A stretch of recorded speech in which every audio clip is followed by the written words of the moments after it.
ఈరోజు ఒక గొప్ప మెసేజ్ని ఇచ్చేటువంటి సాంగ్. పాటలు ఎంతో మందిని మారుస్తాయి, వాళ్ళ మనసులను కరగదీస్తాయి. ఖచ్చితంగా ఈ పాట నిన్ను నన్ను కన్నది ఆడదేరా, మరి గౌరవ అలీ గారి పెద్దలు సోదరుడు వారి ఆధ్వర్యంలో వారు యాక్షన్ చేసినటువంటి ఈ పాత్ర కూడా నిన్ను నన్ను కన్నది ఆడదేరా. ఈ పాటను మనం ఈరోజు లాంచింగ్ చేయడం, అది నా ద్వారా చేయించడం నాకు కూడా చాలా అదృష్టం, సంతోషంగా. ఒక అద్భుతమైనటువంటి సందేశంతో సమాజంలో పురుషాధిపత్యం, అదేవిధంగా జరుగుతున్నటువంటి మహిళలపైన జరుగుతున్నటువంటి అఘాయిత్యాలు, అత్యాచారాలు, హత్యలు, అవమానకరంగా చూసేటువంటి తీరు, ఇవన్నింటిని కూడా రూపుమాపాలనేటువంటి ఏకైక లక్ష్యంతో ఒక మంచి స్టోరీతో మరి ప్రజలలో మార్పు రావాలి, యువతలో మార్పు రావాలి, మేము ఏదైనా చేయగలుగుతాం అనేటువంటి దురాభిప్రాయంలో మార్పు రావాలనేటువంటి లక్ష్యంతో మరి రమణారెడ్డి గారు ఈ యొక్క స్టోరీని తీసి, మరి సోదరుడు పెద్దలు ఫేమస్ యాక్టర్ అందరికీ ఎప్పుడు నవ్వులతో అందరినీ ఆరోగ్యంగా ఉంచేటువంటి మన సోదరుడు అలీ అన్న గారికి, అదేవిధంగా మరి ఇంత చిన్న వయసులో అంత పెద్ద పాత్ర, జనరల్గా వాళ్ళకి అనేక రకాల అవకాశాలు వస్తాయి, గ్లామర్ స్టోరీస్ అవి ఇవి. బట్ తను ఒక తల్లి పాత్రలో, ఒక చెల్లి పాత్రలో, ఒక ఇంటి ఆడకూతురి పాత్రలో చేసినటువంటి కామ్నా గారికి, ఇక్కడికి వచ్చినటువంటి మా సోదరుడు అలీ అన్న గారి ఫ్యామిలీకి, అదేవిధంగా మా రామకృష్ణ గారికి, వారితో వచ్చిన మిత్ర బృందానికి, పత్రికా మీడియా సోదరులకు, ముఖ్యంగా రమణారెడ్డి గారి యొక్క టీం అందరికీ కూడా హృదయపూర్వక శుభాకాంక్షలు, ధన్యవాదాలు తెలియజేస్తూ ఉన్నాను. చాలామంది అనుకుంటాం మనం ఎదుగుదలే చూసుకుంటాం, కానీ మన వెనుక ఉన్న ఎదుగుదలలో ఎవరు కారణం, మనం ఎక్కడ నిలబడ్డాం, ఎక్కడి నుంచి వచ్చినాం, ఏ తల్లి మనల్ని కన్నది కూడా ఒక ఆడకూతురే అనేటువంటి దాన్ని మర్చిపోయి కళ్ళ ఎదుట ఎవరైనా ఆడవాళ్ళు కనబెడితే కామంతో చూసి మరి రకరకాలుగా ఇబ్బందులు పెట్టడంతో చిన్న పిల్లలు సైతం అత్యాచారాలకు గురై హత్య చేయబడుతున్నారు. తాగిన మత్తులో కూడా ఏం చేస్తున్నారో తెలియనటువంటి ఇబ్బందికరమైనటువంటి సిచ్యువేషన్ ఉంది. చాలామంది తెలిసి కూడా ఎంత గొప్పవాళ్ళు అనుకుంటాం, ఒక్కొక్కసారి వాళ్ళు కూడా ఆ క్షణంలో ఎలాంటి మృగాలుగా తయారవుతారో తెలియదు కొంతమంది వ్యక్తుల గురించి. ఎందుకంటే ఇండ్లల్లో కూడా జరుగుతుంది, ఇండ్లల్లో కూడా నమ్మలేని పరిస్థితి, చిన్నపిల్లల్ని కూడా అక్కడ తాతల దగ్గర మామల దగ్గర ఇట్లా పెట్టలేని పరిస్థితి వస్తూ ఉంది. సో దాని అంతటికీ మూలము ఈ యొక్క భావజాలము, లేదా మనలో వచ్చినటువంటి తప్పుడు ఆలోచనలు మారాలి. నువ్వు హిందూగా పుట్టినా, క్రిస్టియన్గా పుట్టినా, ముస్లింగా పుట్టినా, నువ్వు ఏ కులంలో పుట్టినా, ఏ వర్గంలో, ఎంత కోటీశ్వరులైనా, ఎంత తిండి లేకుండా కుటుంబంలో పుట్టినా నువ్వు మగవాడివే, కానీ నిన్ను కన్నది మాత్రం ఒక తల్లినే. ఆ తల్లిని గౌరవించలేనటువంటి జీవితం వేస్ట్. ఆ అక్క చెల్లెలను మనం ఎప్పుడు కూడా అన్నదమ్ములు కనపడంగానే, మగవాళ్ళు కనపడంగానే మరి నాకొక రక్షకుడు నా సోదరుడు, నాకొక రక్షకుడు నా తండ్రి, నాకొక రక్షకుడు నా మామ, నా తాత అనేటువంటి భావన ఆ ఏజ్లో, ఏ ఏజ్లో అయితే వాళ్ళు సేఫ్గా ఫీల్ అవుతూ ఉంటారు. సో అది ప్రతి చోట, ఎక్కడ కూడా బయట కూడా యువకులు కానీ, క్లాస్మేట్స్ కానీ, లేదా జాబ్ దగ్గర కానీ, ప్రతి చోట ఇప్పుడు హైటెక్ సిటీ ఉంటుంది, ఆ ప్రాంతంలో ఫ్రెండే కదా అని బయటకు వస్తున్నారు. ఆ టైంలో కూడా మరి అట్లాంటి అఘాయిత్యాలు నమ్మి వచ్చిన అమ్మాయిల మీద కూడా జరుగుతున్నాయి. మరి తెలిసిన వాళ్ళే కదా అని ఆటోలలో ఎక్కితే కూడా అక్కడ కూడా జరుగుతున్నాయి. అట్లా కూడా ఇవన్నింటిని కూడా రూపుమాపాలి. వీటి మీద కూడా మేము ఒక స్పెషల్ ప్రోగ్రాం తీసుకోవాలని 2-3 మీటింగ్స్ కూడా పెట్టుకున్నాం వివిధ శాఖల మహిళా అధికారులతోటి. దానికి ప్రధానంగా ఈరోజు మీరు ఒక రూపం తీసుకొచ్చి ఈ యొక్క అంటే ఇబ్బందికరమైనటువంటి సిచ్యువేషన్, ఈ దాడులు, అత్యాచారాలు, ఈ అఘాయిత్యాలు, మహిళలు సేఫ్గా ఫీల్ అయ్యేటువంటి పరిస్థితి రావాలంటే ఇన్నర్ చేంజెస్ ఉండాలి, మనలో మార్పు రావాలి. మన పుట్టుకకు మూలం మహిళ. ఆ మహిళ మీద మనం అఘాయిత్యాలు చేయడం అంటే మన తల్లుల మీద మనం చేసుకున్నట్టే, మన చెల్లెల మీద మనం చేసినట్టే. కాబట్టి అందరు మహిళలు మన కుటుంబ సభ్యుల్లాగానే మనం రెస్పెక్ట్ ఇచ్చుకోవాలనేటువంటి భావనతోటి ఈరోజు ఈ యొక్క స్టోరీ సాంగ్ రావడం జరిగింది.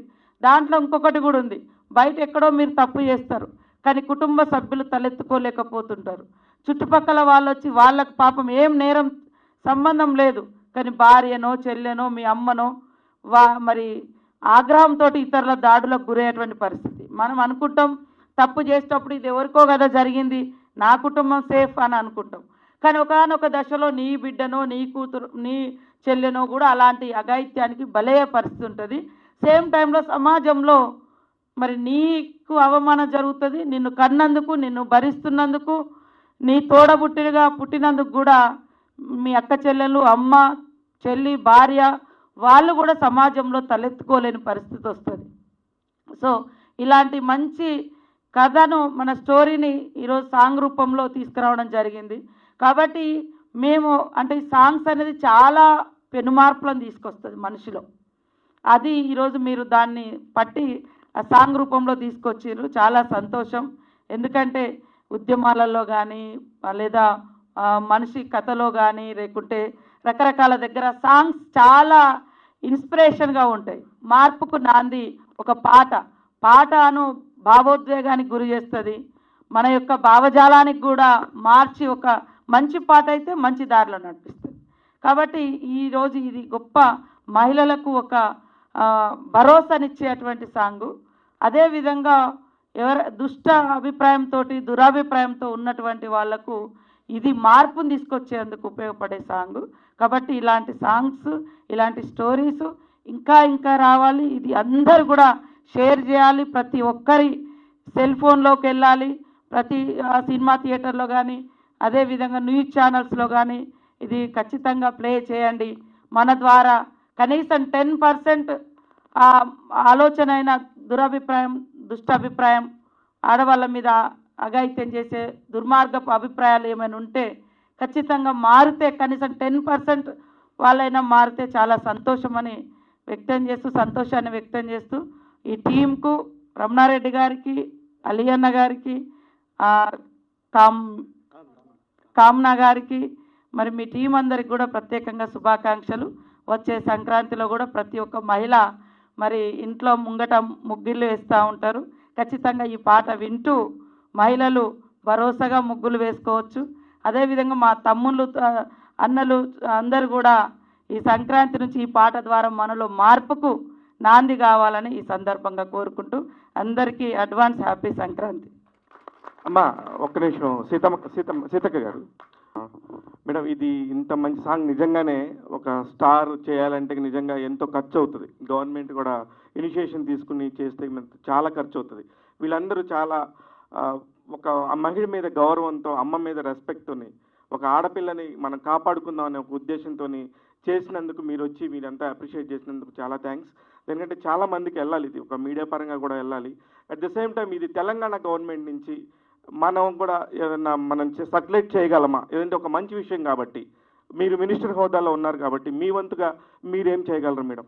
తప్పకుండా మా శాఖ నుంచి కూడా మా డిపార్ట్మెంట్ కానీ అదేవిధంగా ఐఎన్పిఆర్ మినిస్టర్గా పొంగులేటి శ్రీనివాసరెడ్డి గారు కూడా ఉన్నారు, వారితో కూడా మాట్లాడి ఇది ఏ రకంగా సర్క్యులేట్ చేయాలనేది డిస్కస్ చేసి తప్పకుండా పబ్లిక్ వెళ్ళడానికి గవర్నమెంట్ తరఫున మేము ఇనిషియేట్ తీసుకుంటామని తెలియజేస్తాం. మేడం ఒక్కసారి లాస్ట్ మెన్షన్ ఒకటే విషయం చెప్తున్నాను తనకి. యాక్చువల్లీ ఇది హిందీలో కూడా చేశాం. ప్రెసిడెంట్ గారికి December 3 నాడే అప్లై చేశాం PS2 ప్రెసిడెంట్కి. దురదృష్టం కొద్దీ ఇప్పటివరకు రిప్లై రాలేదు. సో ఏదైనా వీలుంటే ఈ పత్రిక, ఎందుకంటే మీడియా మిత్రులు చాలా ఇది మహిళ మన రాష్ట్రపతి, సో ఇది మహిళల సాంగ్. ఆ PS ఆ టీంకి నేను రిక్వెస్ట్ చేస్తున్న మీడియా ద్వారా, ఏమంటే ఇది ఏదో ఈమెయిల్ అని తీసి పడేశారో మళ్ళీ ఏంటో తెలీదు, కాస్త చూసి తన దగ్గరికి తీసుకెళ్తే నాకు తెలుసు డెఫినెట్గా తను ఇష్టపడి, చూశారుగా ఒక మహిళ సాంగ్ని ఎలా చేస్తారో, తను కూడా ఇదే రేంజ్లో చేస్తారని ఆశిస్తూ వెయిట్ చేస్తున్నాం హిందీ సాంగ్ రిలీజ్కు. Thank you. మేడం ఒక క్వశ్చన్ మేడం.